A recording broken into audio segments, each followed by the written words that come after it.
This channel does not promote any violent, harmful, or illegal activities. All content provided by this channel is meant for an educational purpose only. বাগদেবীর আরাধনার নামে বাগড়ম্বর ভাঙড়ে নাকি এবার যুব তৃণমূল নেতার সরস্বতী পুজোয় টাকা উঠছে। সেখান থেকে কয়েক হাত দূরে একটি স্কুলের হাড়গোড় বেরিয়ে পড়েছে। পুজোয় নাকি কোটির খরচ আর শিক্ষার সাধনায় শূন্য।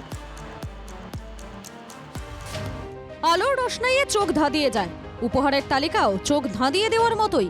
রূপোর কলম, বাঁধানো ছবি, মোয়ার হাড়ি, কয়েক হাজার মানুষের জন্য কম্বল, শাড়ি, কচিকাচাদের ব্যাগ, প্রতিদিন কলকাতা থেকে শিল্পীদের এনে জলসা যাত্রা, আরও কত কি। দক্ষিণ 24 পরগনার ভাঙড়ের কুলবেড়িয়ায় এক সাধারণ তৃণমূল পঞ্চায়েতের সদস্যের ছেলের বিদ্যা কম, ধন সম্পত্তি আলোচনার বিষয় হয়ে উঠেছে। আড়ালে আবডালে এলাকার লোকজন বলছেন এ যে কোটি টাকার সরস্বতী পুজো। কুলবেড়িয়ায় যখন বিদ্যার দেবীর এমন বিরাট আরাধনা চলছে, সেখান থেকে খানিকটা দূরে এই স্কুলের হাল দেখুন। যেখান থেকে শিক্ষার্থীরা বিদ্যা পায়, সেই বিদ্যালয়ের অবস্থাটা দেখুন। আমি একটি কলের ছবি দেখাই প্রথমে। এই কলটিতে কল আছে, কিন্তু এতে কোনো জল পড়ে না। একদিকে কোটি টাকার সরস্বতী, অন্যদিকে স্কুলের ভাঙাচোরা অবস্থা, বেহাল শৌচাগার। দীর্ঘদিন পর অবশেষে স্কুলে কাজ হচ্ছে, তাই অন্য স্কুলে গিয়ে পড়তে হচ্ছে পড়ুয়াদের। দাবি স্থানীয়দের।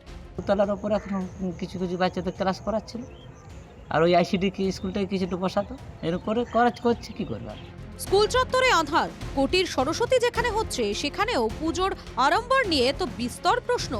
সরস্বতী পুজো হচ্ছে, কিন্তু এখানে স্কুলকে কেউ তো চক দেয় না, টাকা দেয় না। প্যান্ডেল দেখলে তো হবে না, বাচ্চারা আগে মানুষ করতে হবে, আগে লেখাপড়া শেখাতে হবে, তারপরে তো আমার প্যান্ডেল চলে যায়।